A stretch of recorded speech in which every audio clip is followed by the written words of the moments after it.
Welcome to the Healers Café, the #1 show for medical practitioners and holistic healers to have heart-to-heart conversations about their day-to-day lives while sharing their expertise for improving your health and wellness.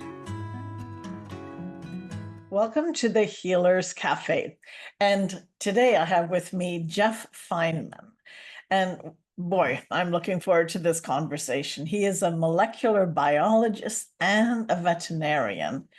And he has his current focus is teaching pet parents to use the happiness protocol to achieve the best quality of life for their animal companions.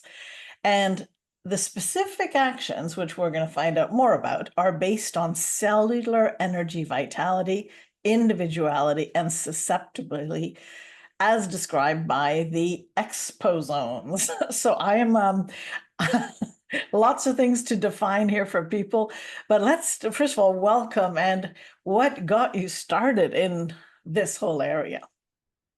It's a very long story, but first of all, thank you very much for having me, for bringing light on how we can help our pets in a way that integrates and innovates on standard veterinary care. So thank you very much for that. And I've been a lifelong patient myself, so the story really goes back to 1975, but we only have a half an hour, so I'll be brief. We'll say that I was trained as a scientist and molecular biologist, and I was studying individuality, what makes every cell like a snowflake. Every cell is an individual, and now my focus is doing that with animals and teaching you, and more importantly, showing you how you can do it super easily by using the reality that symptoms are clues to what's going on inside the body. And that by not being afraid of symptoms, rather understanding them, we can actually fine tune our animals so they can have a better quality of life and health span. So, in short, how I got here is by observation. Mhm. By 39 years of watching my patients and watch my own body. I mean, you'll see my upcoming book that my sources are current science, watching my patients and doing my own research on myself to see what worked. Right. What works is happiness protocol, but we'll get back to that. Well, actually, why don't we get right into it? What is that? Like, what is, because when we go to a vet, it's usually take a bunch of pills. It's usually pay a lot of money for tests, which lead to these bunch of pills. And then it's make sure that all your rabies and etc. shots are up to date. And I don't want to be pessimistic, but usually that doesn't work out too well. So I just, I mean, not in all cases, but certainly knowing something else, at least, I worked for 30 years with humans. I can't anymore because of certain reasons in our politics here. But the thing is, I've observed, as you have with the human body, um, there's more to it. So I really go for it. Tell us everything you can in this short time. Um,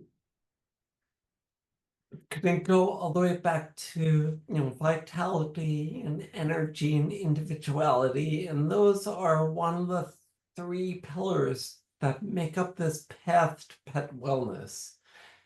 And that first pillar is called the vitality and balance system, or the VBS.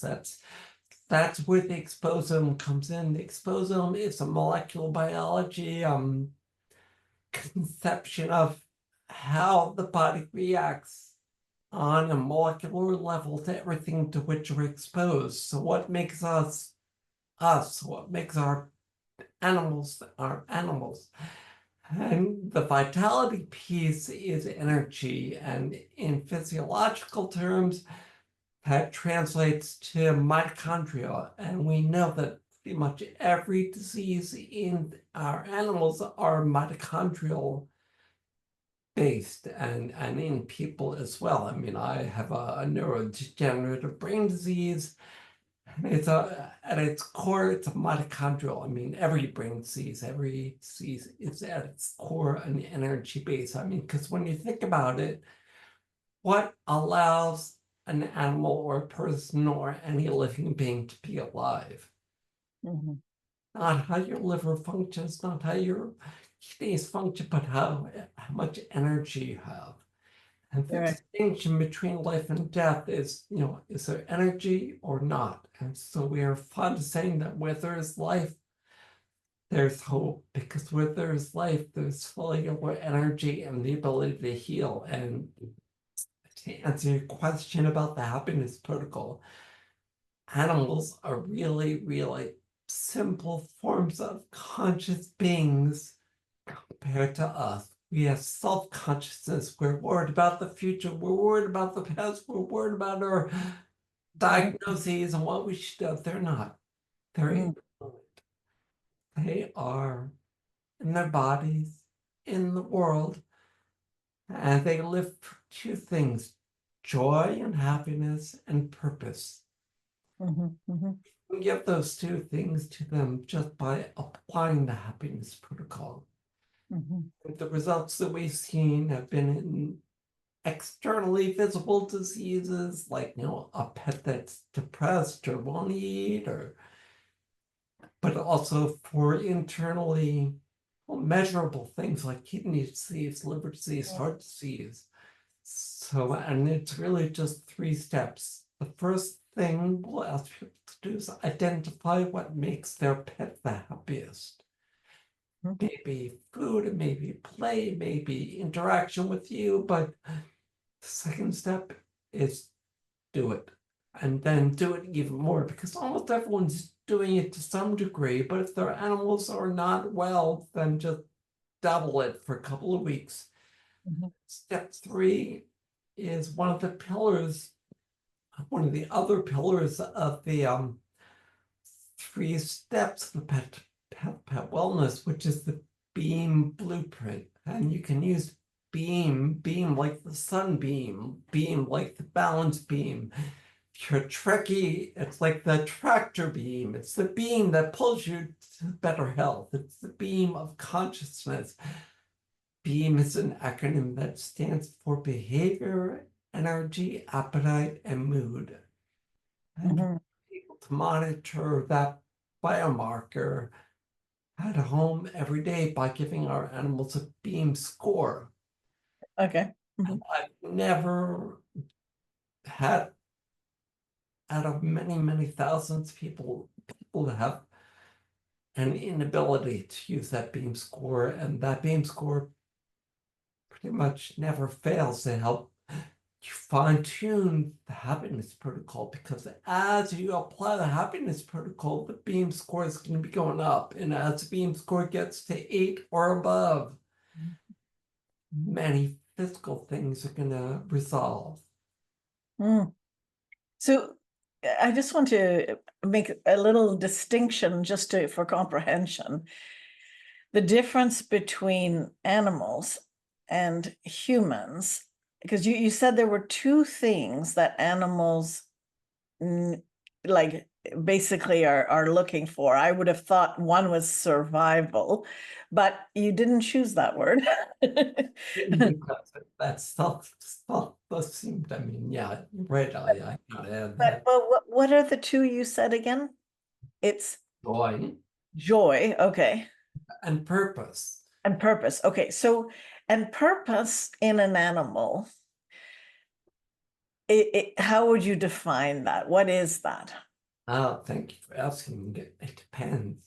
Depends on the individual. The majority are happy to have their purpose being going out for a sniff walk a couple times a day, or barking at the door to keep the mailman away, or their purpose is play and fun. And it's, I like the reverse as well. I mean, what happens when we lose our purpose? What happens when men retire? We know that we've lost our purpose and we get sick and die frequently after retiring if we don't have hobbies and other places to put our sense of purpose. But for an animal, their purpose, in addition to survival, is going to be play or eating or interaction with the world in one way or another. Mm.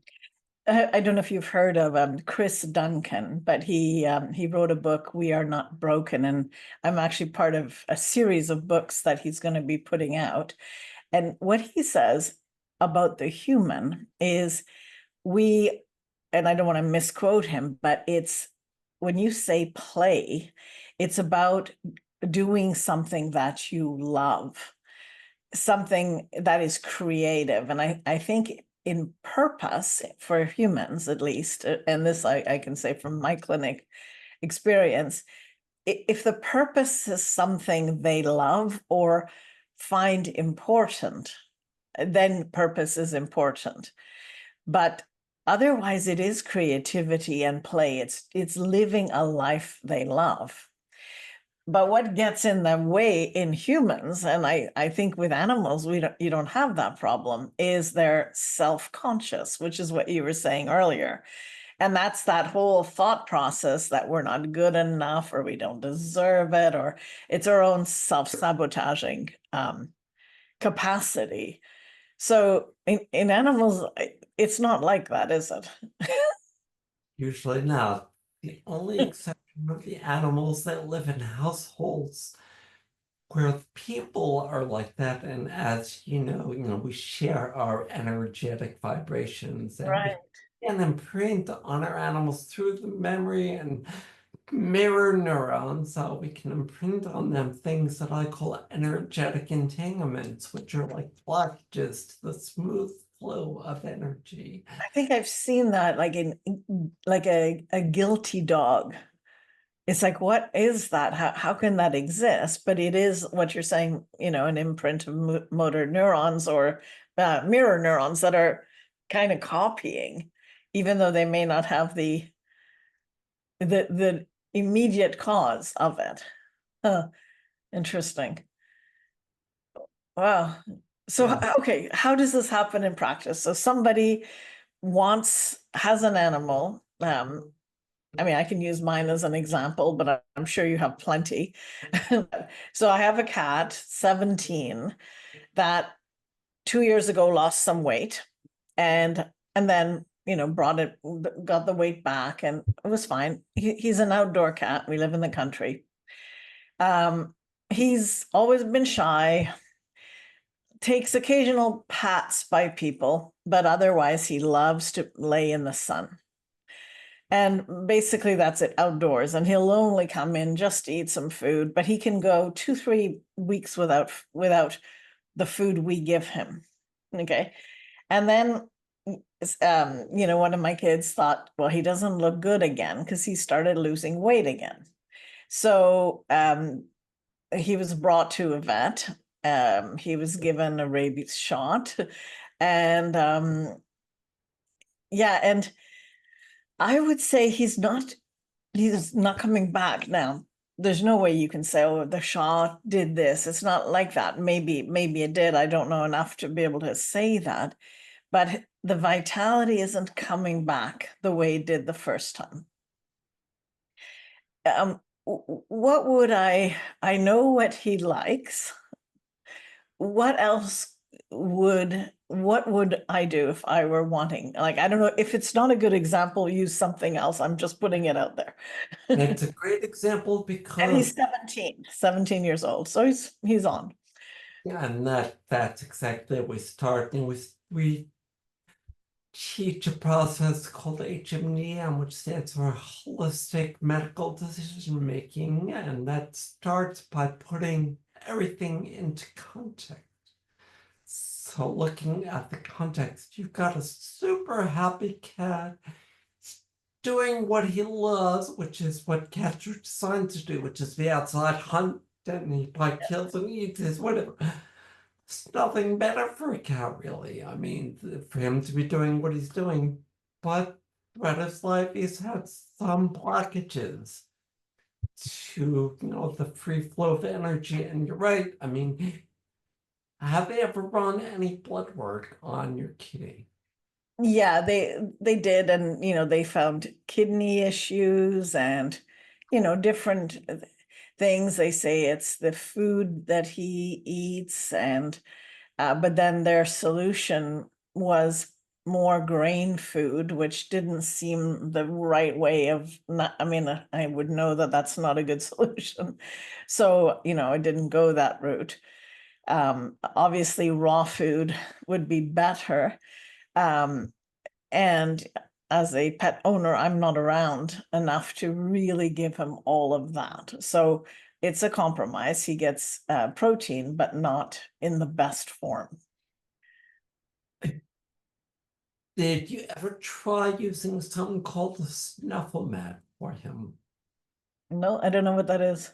One of the tools, one of the parts of the happiness protocol is getting a dog and a cat to do pranayama, to do, and you can do that with this little tool. Well, I'm not gonna grab it now, but it's a little shag carpet that you hide treats in, and they sniff it out, and they fine-tune their energy. And what I would recommend is that you do it with freeze-dried chicken hearts. Okay. Break it up into little bits, sprinkle around the stuff mat, let them go at it a couple times a day, and I bet within 2 weeks he'll be getting his weight back. But you're right, you have to look at the context that he's a 17-year-old cat. Sure. Yeah. Try the freeze-dried chicken hearts without the stuff mat. Even if you don't use stuff mat, one of my cats just loves just throw I mean, I do it with peanuts. She loves peanuts. I just throw it and she hunts like she's hunting and eats the nuts. So it's the snorting is nothing to do with the breathing thing. Or is it? Yes. So tell me more. What would your life be like if you were pain-free? If you were one of the millions who suffer from chronic pain, the thought of just one day without it may seem impossible. This is often because conventional medicine tends to fall short in the treatment of pain, opting to prescribe pills or recommend surgery rather than getting to the root cause of the problem. But if you are suffering with emotional or physical pain, there is hope. Join the founder and CEO of Bowen College, Manon Bolliger, live online for your body-mind reboot.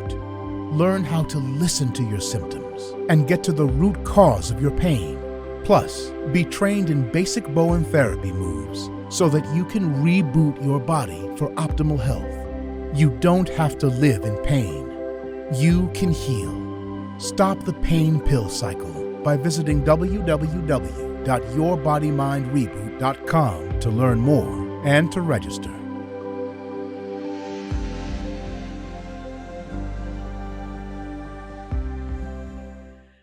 Well, I mean, we talked about vitality, and vitality is a direct effect of mitochondrial metabolism.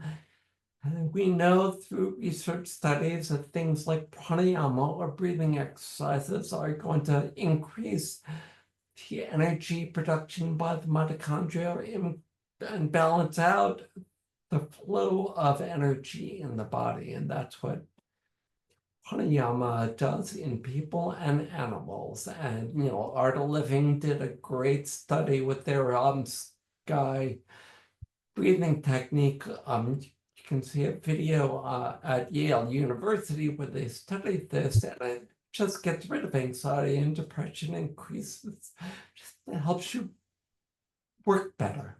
It's really all about just getting the body to work the way nature, the universe, God all intended.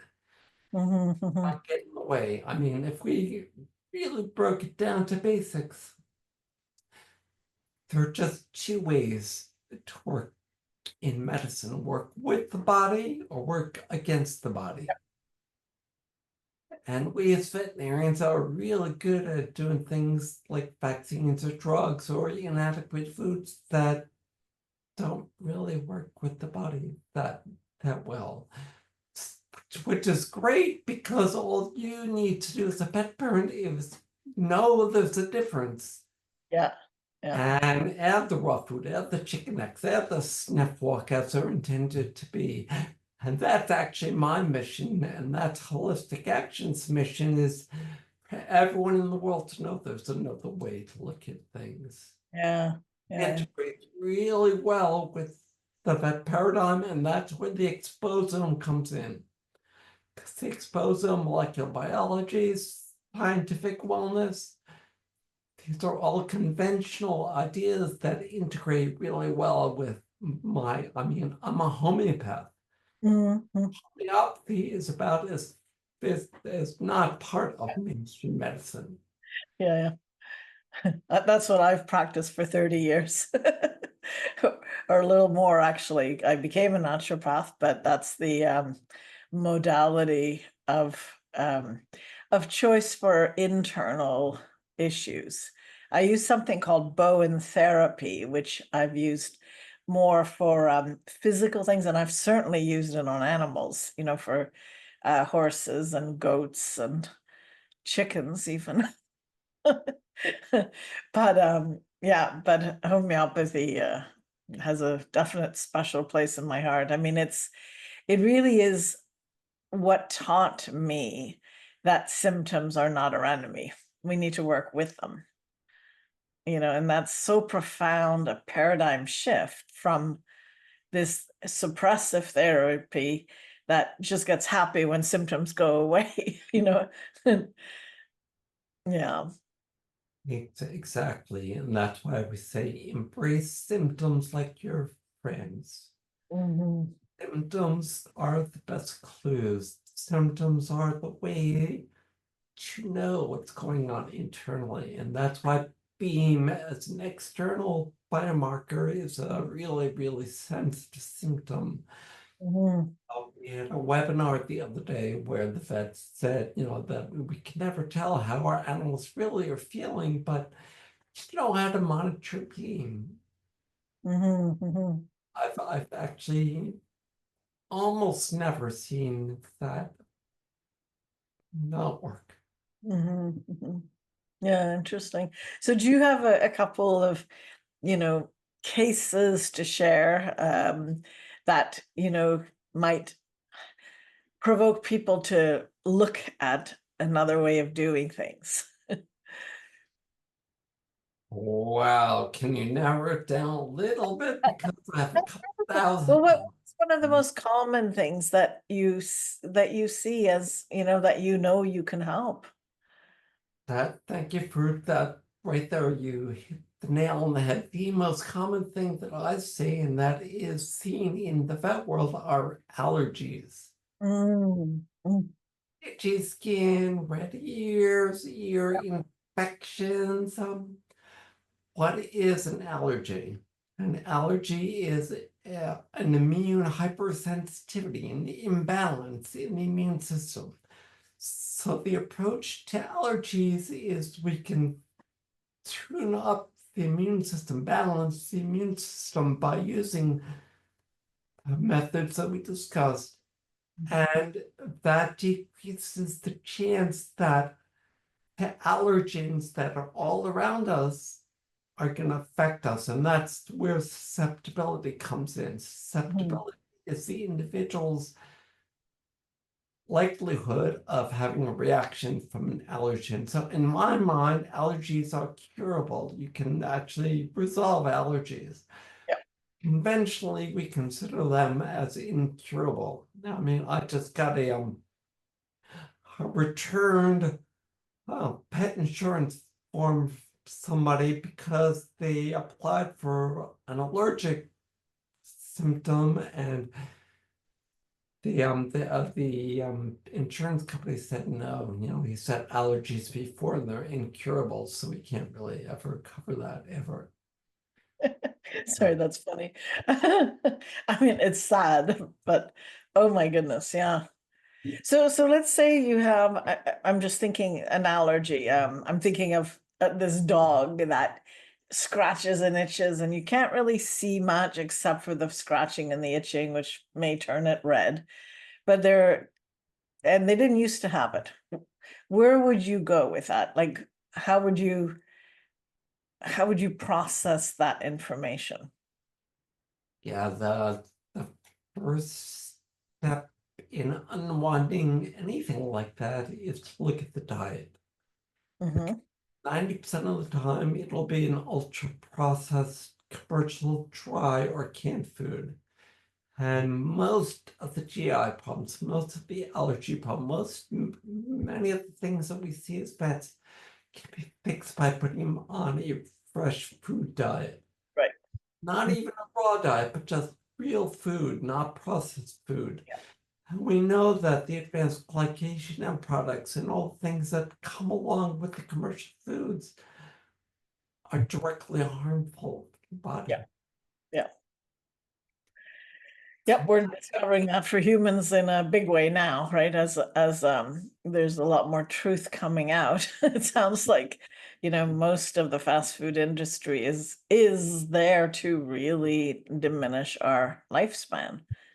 And that's the polite way of saying it. But it's really good because then we need other drugs to keep us going. And yeah. It's the problem solution model. Create the problem and boom, you've got an entire industry. But okay, so let's say you start with food, which if for humans, it's often that as well. And let's say that people they're doing the food properly. They're going back to natural foods.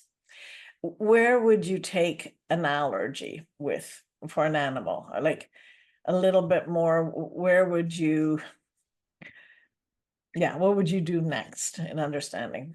The most common drug used, because these animals have been typically on chronic drugs, and the most common one is antibiotics. Mm-hmm. Anti is, of course, working against the body's. Mm-hmm. Mm-hmm. If an animal has been on even one day of antibiotics, they need at least a year of rotating probiotics to get their bacteria back in balance. And we know that, from research, that even again, one day of antibiotics is enough to mess up the microbiome for up to a year. And I'm starting with these physiologically active things because they resonate more with more people.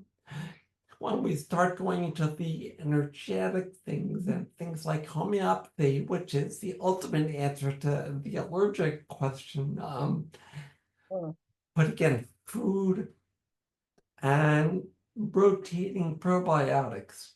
Mm-hmm.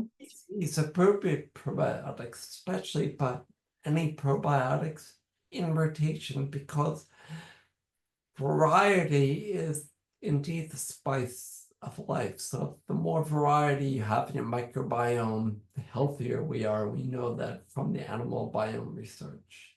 Mm-hmm. Right. And then the next step is to look at lifestyle. Mm-hmm. A lot of animals are developing allergies and itchiness because they're bored, because they're anxious. And there is often something that we can do in the lifestyle that helps them, whether it's engage with them more, whether it's micro engagements. A lot of us just don't have a lot of time. So it's a 3 to 5 minute gazing section or a session, or sniff walk, or petting session, or Reiki session. Mm-hmm. Do that as often as you can. Okay. And then the part about understanding this psychology, like what is going on emotionally. Let's say I'll just pick that same dog because at least I got something to focus on. How would I can see how projection can work. You can imagine, but how do you know what the dog is feeling?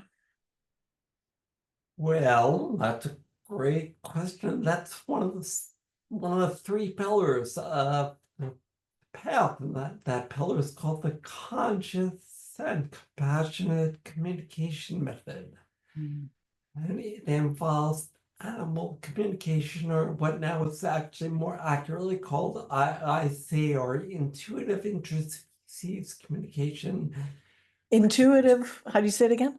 Intuitive interspecies communication. IIC. You're up in Canada. Search on IIC Conference, University of Saskatchewan. Okay. Mhm. At an incredible conference that brought people from around the world. Mhm. To answer the question that you just asked, how you could know, because the answer is, how can you know how a tree is feeling, or a plant is feeling, or any part of the environment is feeling? By tuning in. There's a woman that teaches something called echo fluency.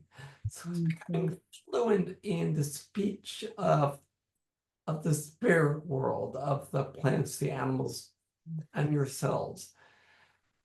But this is part of a different paradigm than we're taught in vet school.